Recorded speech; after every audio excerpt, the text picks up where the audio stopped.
think, I don't want to do this, but since siya na yung nagsabi, i-turn over ko na yung envelope. The envelopes where the money was. Comsec, So Paki- it's 9 envelopes. kuha po yung envelope. So it says hope and the amount is there. Kasi ang sakit naman nun, ordinaryo lang akong trabahante tapos inano ka ng vice president, di ba?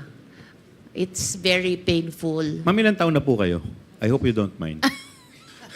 Hindi, gusto ko lang pong malaman kasi sabi po ninyo 40 years na po kayo in government. I'm 65, sir, but I... So when you were appointed as USEC noong 2022 ba? 2022,